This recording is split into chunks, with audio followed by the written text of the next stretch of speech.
Bonjour, bienvenue sur cette nouvelle vidéo où on va apprendre la lettre Alif. Le nom de la lettre c'est Alif, mais elle se prononce A. Il y a deux types de Alif. Il y a Alif Mamdouda, elle s'écrit sous forme d'une ligne verticale, suivie soit de Hamza, on la prononce A. Il y a aussi le Alif Maqsoura, ou bien le Alif raccourci. Elle s'écrit à peu près de la même manière que la lettre Ya qu'on va voir par la suite. C'est sauf qu'il n'y a pas les deux points en bas de la lettre.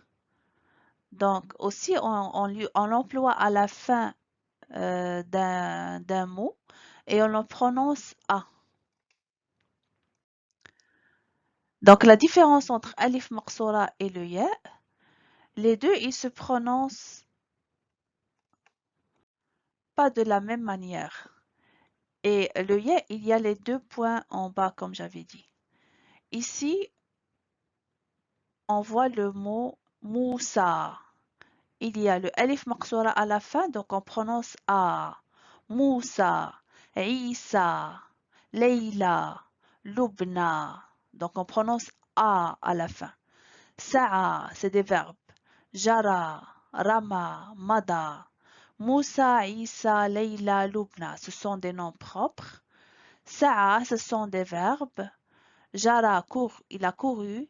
Rama, il a jeté. Mada, il est parti. Ici, on utilise la lettre Ya qu'on va voir par la suite, mais je vais le lire. On la prononce I. Al-Sa'i, Al-Jari, Al-Rami, Al-Madi. يجري, يرمي, يقضي, يمضي. Il y a aussi le Hamza. Le Hamza, elle est employée parfois avec d'autres mots. Donc, elle est soit employée avec le alif, on prononce A, ou bien employée avec le waw qu'on va voir par la suite, aussi on prononce A, ou bien avec le alif maqsoura, ou bien elle est employée toute seule. Donc, ce qu'on appelle al-hamza al-mutatarrifa. Donc, parfois, on confond le hamza avec le alif. Ou bien la hamzat al-wasl avec le alif. Parce que il y a deux types de hamza. Il y a le hamzat al-wasl où il y a juste un trait vertical et elle est utilisée au début du mot ou bien au centre ou bien à la fin du mot. Mais elle s'écrit et se prononce de la même manière que le alif. Sauf que le alif, il ne s'utilise pas au début du mot. Il s'utilise au centre du mot et à la fin du mot. Ici, c'est hamzat al-qata', A, I, E.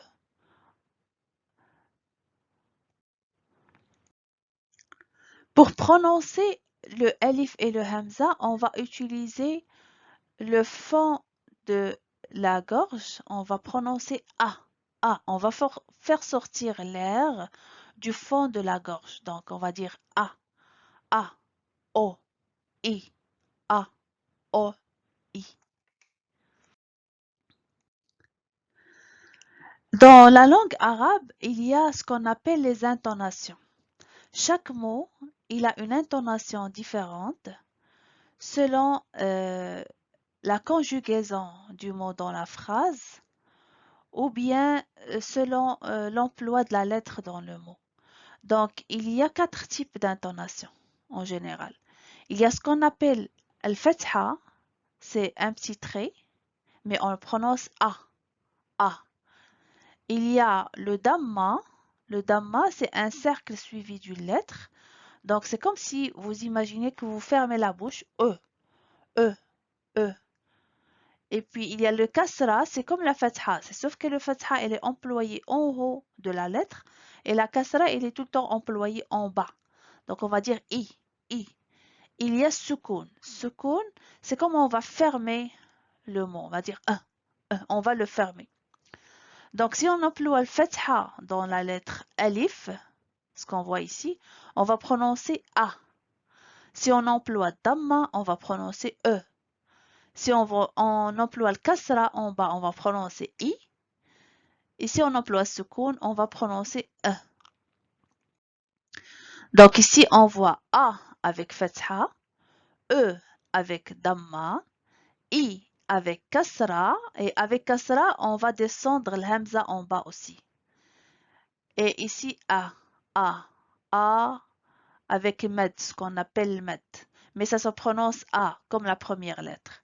Donc, vous pouvez utiliser un papier et un crayon et essayer d'écrire la lettre A, plusieurs fois. Donc, vous allez juste faire un trait vertical qui est le alif. Et après, vous dessinez comme un cercle qui n'est pas fermé et vous le positionnez en haut de la lettre. Et après, vous allez utiliser l'intonation ou bien ce qu'on appelle shakl et vous l'utilisez en haut de la lettre. Donc, pour prononcer A. Donc ici, A, A.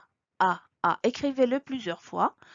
Et après, de la même manière, vous allez écrire E. Donc, vous allez juste changer shakl ou bien l'intonation. Donc, vous allez changer la fatha par la damma pour prononcer E. Donc, cette fois, E, E, E, E. Donc, vous allez juste fermer un peu la bouche pour dire E, au lieu de A. Et ici, vous allez écrire le I. Donc, vous allez changer la position de l'hamza. Au lieu d'être en haut, on va la mettre en bas. Et puis, on va utiliser par la suite le kasra qui est en bas. Donc, pour prononcer I. I. Et ici, la lettre A, tout court. Parfois, vous allez trouver qu'il y a qu'on emploie ce trait en haut et parfois on l'emploie pas. Donc, c'est surtout dans le Coran on l'emploie. Parfois, dans un texte normal, on l'utilise pas souvent. Au début. Et surtout, c'est utilisé au début du mot.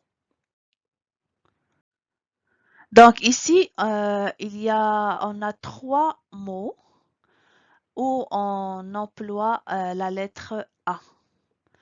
Il y a le mot arnabun.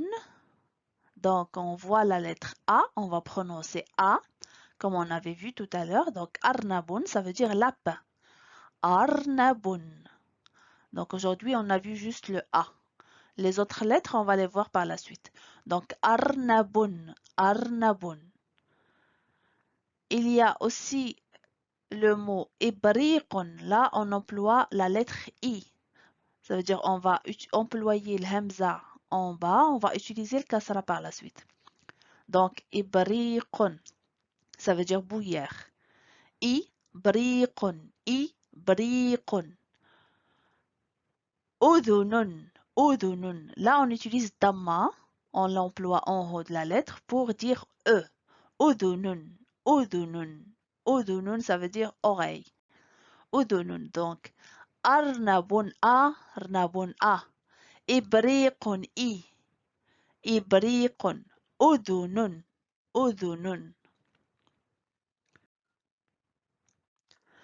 Ici, on a asadun. A. Asadun, ça veut dire lion. Asadun. Asadun. Ici, on a fa'ron. Ici, le A, il est employé au centre du mot. Fa'ron. Fa'ron. A. Avec soukoun. Fa'ron. Fa'ron. Ça, c'est alif. Et ici, on voit hisanun. Hisanun. Et ici, on voit asa. Asa. Ici, le alif, il est employé à la fin du mot dans asa. Et hisanun, c'est au centre du mot. Hisanun.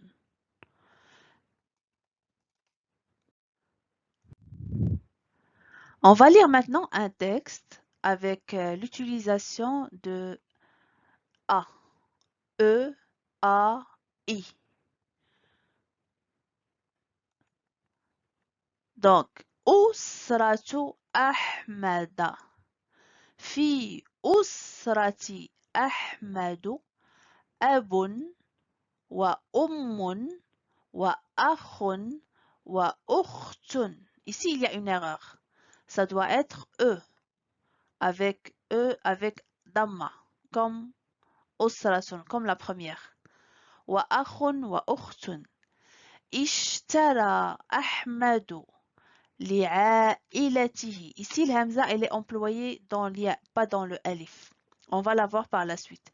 Mais ce qui nous intéresse aujourd'hui, c'est I. Ishtara Ahmadu li'ailatihi azharan a. ألوانها أبيض أحمر أصفر أزرق. أخذت ازدهار أخت أحمد الأزهار ووضعتها في إناء فيه ماء وشكرت الإله على وجود الأخوة والأخوات. Donc je vais vous traduire le texte. Usratu Ahmada. Usratu, ça veut dire la famille. Famille. Usratu Ahmada, la famille d'Ahmed. Ahmed, c'est le nom propre Ahmed. Usratu Ahmada. Fi usrati. Dans. Fi, c'est dans. Usrati. Dans la famille. Ahmadu.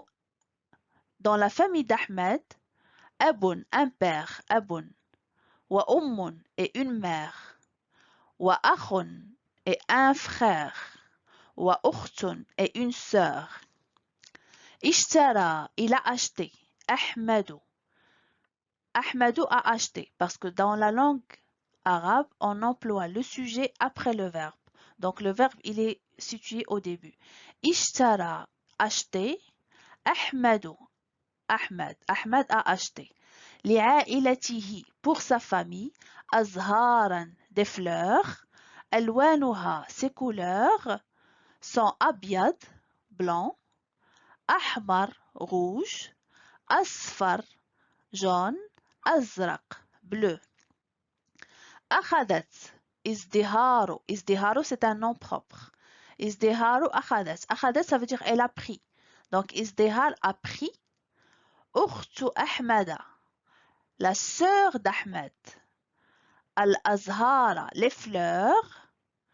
ووضعتها في إناء. Elle les a mis dans un pot. في إناء فيه ماء, où il y a de l'eau. ماء, ماء. Ici, il y a le hamza qui est toute courte. ماء, on l'emploie dans ماء, dans eau. وشكرت الإله, elle a remercié Dieu. الإله على وجود الأخوة, pour la présence des frères. الأخوة والأخوات, et des sœurs. الأخوة والأخوات, les frères et les sœurs. Maintenant, on va voir la lettre Alif qui est employée dans Surat Al-Fatiha. Et on va voir, on va la lire. Et puis, on va voir la position de l'Alif dans la Surah. Bismillahirrahmanirrahim. A'udhu, A'udhu billahi, minash shaitani, ar-rajimi, Il y a aussi shaitani, il y a Alif ici. Bismi Allahi, Ar-Rahmani, Ar-Rahimi, Alhamdu, Lillahi Rabbi al-Alameen, Ar-Rahmani, Ar-Rahimi, Maliki Yawmi Ddini, Iyaka, Iyaka, Na'budu, wa Iyaka, Nasta'inu. اهدنا الصراط المستقيم صراط الذين أنعمت عليهم غير المغضوب عليهم ولا الضالين. Ici, on voit le alif qu'on avait vu, mais dans le Coran, ça se prononce A. Tu dois prononcer le A plus longtemps. Wala dallina. Amin. Amin. Donc, je vais la relire. Bismillahirrahmanirrahim. A'udhu billahi minash shaitanir rajim. Bismillahirrahmanirrahim. Alhamdulillahi rabbil alamin. Ar-Rahmanir Rahim. مالك يوم الدين إياك نعبد وإياك نستعين اهدنا الصراط المستقيم صراط الذين أنعمت عليهم غير المغضوب عليهم ولا الضالين آمين صدق الله العظيم. Donc, j'espère que vous avez appris avec moi comment prononcer le alif et c'est quoi la différence entre alif, hamza et alif maqsoura et comment l'écrire et comment l'employer dans un mot. Donc, si vous avez des questions ou bien des suggestions d'amélioration, n'hésitez pas à écrire des commentaires. Et puis, je vous souhaite bonne journée. On se voit dans la vidéo prochaine. Merci.